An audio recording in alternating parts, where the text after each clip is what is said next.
For decades, the world of email marketing has been dominated by just a handful of big names. But what if that whole system is, well, broken? Today, we're digging into a challenger's really bold claim that it's time for a complete shakeup. And really, it all comes down to this one idea. This is a direct quote from the founder of the company we're looking at, No Limit Emails. This single sentence, it's the foundation for their entire argument against the big guys. All right, so let's meet the contenders. In one corner, you've got the new kid on the block, No Limit Emails, only 6 years old. And in the other corner, the heavyweights. We're talking about companies like Aweber. The source we're looking at calls them the granddaddy of emailing. They've been around for over 20 years. It's a classic David versus Goliath setup, right? And the whole fight comes down to this one key difference: private versus shared infrastructure. Okay, so here's how we're going to break this down. First, we'll look at the challenger's main argument. Then we'll get into the price showdown. After that, we'll talk about the tech behind it all, this idea of sending without limits, and finally, we'll look at the final scorecard they present. All right, let's dive into round one, the core argument.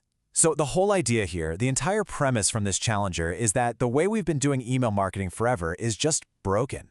They're saying that making everyone share the same platform is old school. It's super restrictive, and it's time for something new, something that, puts you back in the driver's seat. Okay, on to round two, and this is a big one, the price showdown. Honestly, this is probably the part of their argument that makes everyone's ears perk up. It's a really dramatic claim about how much this stuff costs, especially if you've got a big email list.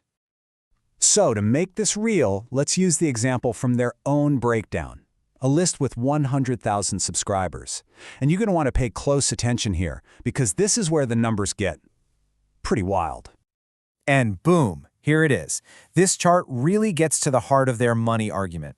According to their research of public prices, the difference for that list of 100,000 subscribers is, well, it's huge. They're claiming their service is just $67 a month. Meanwhile, a legacy provider like Aweber, over $1,000.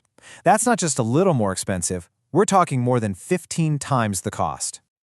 And this isn't just a monthly thing. When you stretch that out over a year, the challenger claims you're looking at savings of over $12,000. I mean, for any business that's serious about email, a number like that, yeah, that's going to get your attention. So the big question is, how is a price difference that massive even possible? Well, that brings us to round three, the technology. The argument here is that this isn't some kind of magic trick. It all comes down to a fundamental difference in how your emails actually get from you to your subscribers. Okay, so the old school model is what's called shared hosting, and the source we're looking at has a great way of explaining it. Think of it like a social media platform. Sure, you've got your own account, but you're just one of millions of people all crammed onto the same system, all sharing the same digital space. Now, this is where the analogy gets really good.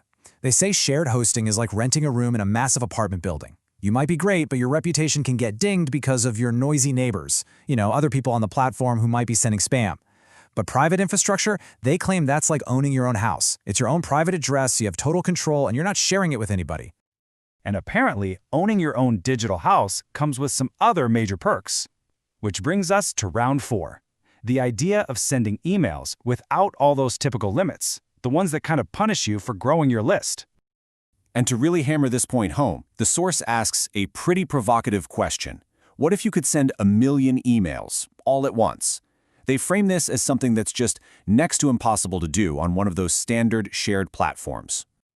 And to answer his own question, the founder basically just puts his money where his mouth is. He shows screenshots from his own campaigns where he claims he sent over 1 million emails in one single go.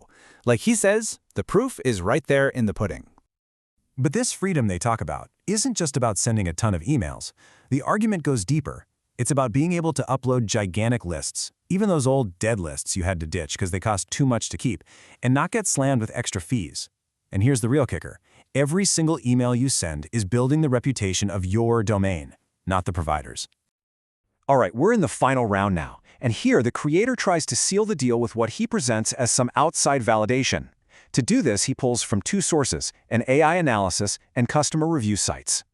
So to get what he calls a totally impartial comparison, the founder says he took all the public info, websites, feature lists, all of it, from his platform and from Aweber, and just fed it all into an AI.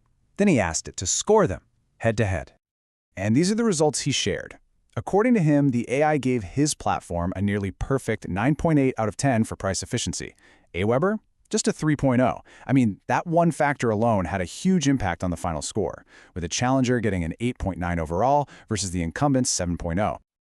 But it wasn't just the AI. The source also points to customer reviews.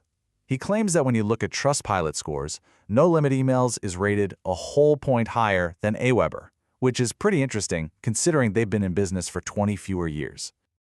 So, let's wrap this all up. The challenger's entire case really boils down to these four things. First, a massive price difference, especially at scale.